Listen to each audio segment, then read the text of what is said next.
Author Arthur C. Clarke has said that any sufficiently advanced technology will be indistinguishable from magic.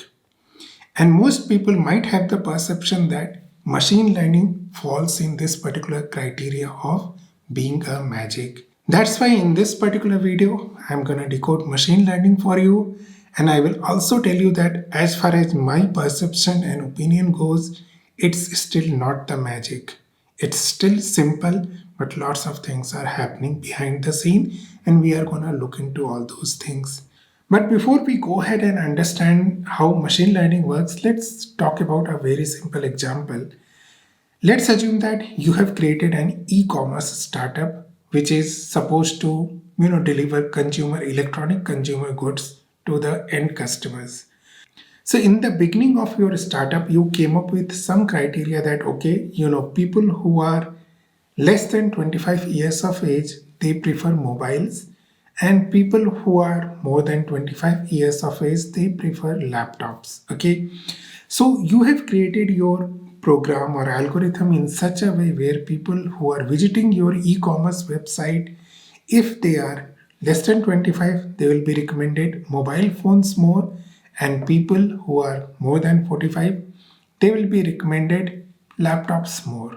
So everything is going well, and after some time you came to a conclusion that you need to change your algorithm based on the data you have now. So you decided to change in a way that less than 25 mobile, greater than 25 laptops, but greater than 35, I'll suggest budget laptops or special purpose laptops. Okay.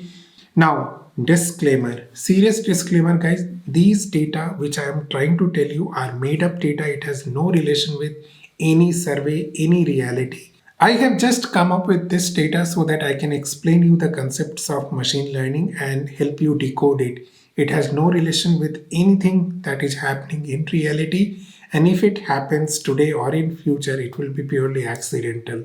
Okay, so this is your new algorithm and everything is going well, and after some time you get some more data about your consumer behaviors, and you realize that okay, people who are less than 25 of age, they prefer mobiles, but the choice of mobiles are different in different geographies. For example, if you consider North American market, people will be looking to buy more of iPhones, and if you consider Eastern markets like India, people will be more inclined to buy Android phones.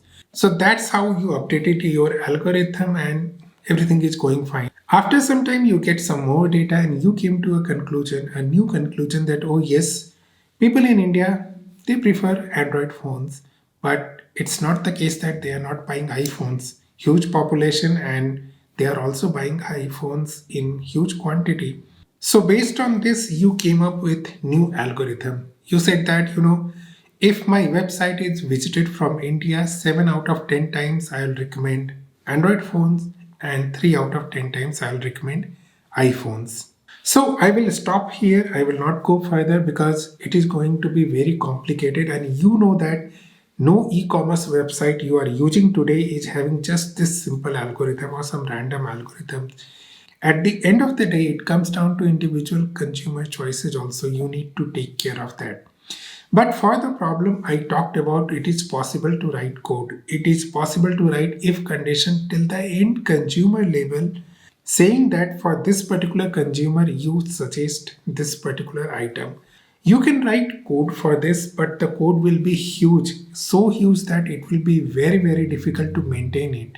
Even if you somehow manage to maintain it, it will be very difficult to react on the things in real time.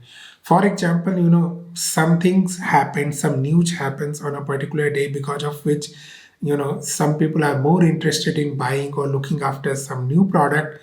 If you go ahead and change the code, it has to go through all the cycles of, first all the tests will run to verify nothing else is broken, and it will go to testing phase, deployment phase, and then it will be made available to the consumers.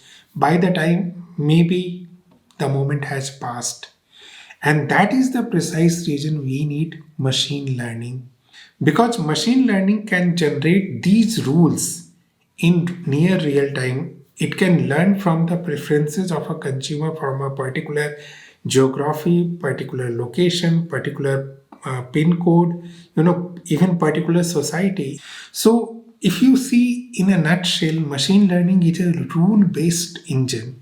What it is trying to do is that it is trying to come up with set of rules that will be applied to each and every request, and based on those rules and the requests that pass from those rules, it will be able to determine what is the best possible option for me for this particular consumer. And these are the kind of problems where you need to use machine learning.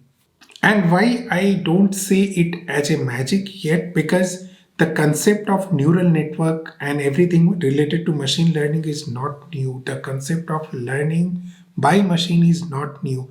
Just that 40 or 50 odd years back we didn't have the resources to do it. Today we are doing it because we have resources. So the concept is old. The concept of learning by entity or machine is old. It's just that we have the hard way today to do it. That's why, at least for me, it's not a magic. Now, let's go to another aspect of machine learning. There are a few terms associated with machine learning, and more or less they are being used interchangeably. So there are three terms I know of. One is machine learning, one is artificial intelligence, one is deep learning. It is very difficult to categorize what is meant by all these things, but I tried my best to come up with a particular explanation of what is meant by all these things. So if you consider machine learning as a area, artificial intelligence is part of that area, and deep learning is part of artificial intelligence.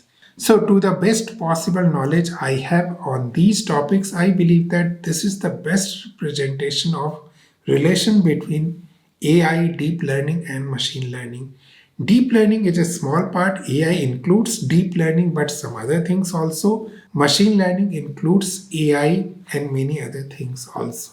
Okay, so this is the relation between machine learning, deep learning, and artificial intelligence. So I do hope and believe that I was able to decode the concept of machine learning for you in this video. Thank you all. Thanks for watching. We will meet again. Until the next time we meet, good day, goodbye. You take care.